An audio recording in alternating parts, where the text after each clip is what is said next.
ভাই রে, আপনারা এই মানুষটিকে চিনতে পেরেছেন? উনি হলেন হলিউডের বিখ্যাত স্ক্রিপ্ট রাইটার তারেক মনোয়ার। মার্ভেল স্টুডিও সুপারহিরো নিয়ে যত সিনেমা বানিয়েছেন তার সবগুলোর স্ক্রিপ্ট রাইটার ছিলেন এই তারেক মনোয়ার। Iron Man, the Incredible Hulk, Thor, Captain America, Guardians of the Galaxy, এই প্রতিটা ব্লকবাস্টার সিনেমার কাহিনী উনি ফকিরাপুর ব্রিজের নিচে বসে লিখেছেন। আপনারা জানলে আরো অবাক হবেন, ডিসি স্টুডিওস সিনেমাগুলোরও রাইটার তারেক মনোয়ার সাহেবই ছিলেন। Batman versus Superman, Wonder Woman, Justice League, Aquaman and the lost kingdom, এই প্রতিটা সিনেমার কাহিনীগুলো উনি কমলাপুর রেল স্টেশনের চিপাগুলিতে বসে লিখেছেন। আপনি জীবনে এতগুলো পাদ মারেন নাই যতগুলো অস্কার তারেক মনোয়ার সাহেব জিতেছেন। আজকালকার পোলাপান মেসি, নেইমার, রোনালদোকে নিয়ে কামড়াকামড়ি করে, অথচ এই তিন প্লেয়ার একসাথে করলেও একজন তারেক মনোয়ার তৈরি হবে না। 1990 সালে তারেক মনোয়ার সাহেব ইংলিশ প্রিমিয়ার লিগে খেলতো। হাজার হাজার কোটি টাকা দিয়ে উনাকে বাংলাদেশ থেকে রকেটে করে নিয়ে যেত ফুটবল খেলার জন্য।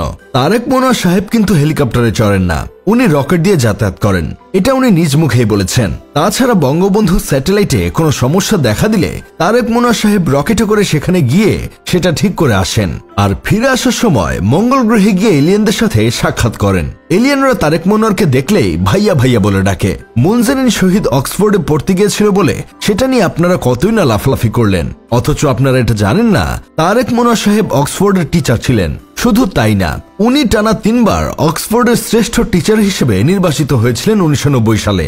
ওই টিচার শ্রেষ্ঠ টিচার, আমি অক্সফোর্ডের 3 বার শ্রেষ্ঠ টিচার হয়েছি।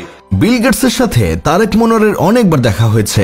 উনার মাধ্যমে আমরা প্রথম জানতে পেরেছি আইফোনের মালিক হলো বিল গেটস। শুধু তাই না, স্যামসাং কোম্পানিরও মালিক যে মিস্টার স্যামসাং, এটাও আমরা প্রথম তারেক মনোয়ার সাহেবের থেকে জানতে পেরেছি। স্যামসাং কোম্পানির মালিক আমাকে দাওয়াত করলেন, মিস্টার স্যামসাং। শীতকাল এসে যাচ্ছে, কয়েকদিন পর পোলাপন ব্যাডমিন্টন খেলার জন্য পাগল হয়ে যাবে, অথচ আপনারা জানেন না তারেক মনোয়ার সাহেব ব্যাডমিন্টন খেলে ঢাকার চ্যাম্পিয়নশিপ পুরস্কার জিতেছিলেন 1990 সালে। উনি জীবনে যাই করেছেন তার বেশিরভাগই 1990 সালে করেছেন।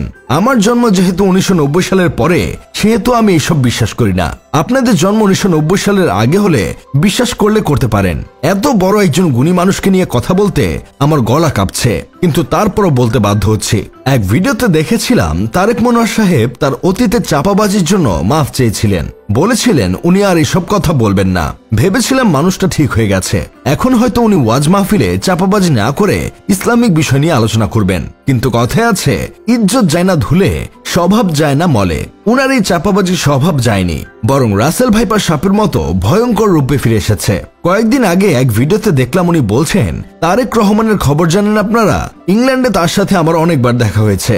আমাকে দেখলেই সে বড় ভাইয়া বলে ডাকে। ছোটবেলায় আমরা একসাথে একই বাসায় খেলাধুলা করতাম। এটা শুনে আমার বন্ধু কেরামত বলতেছে এটা সত্যি হলেও হতে পারে।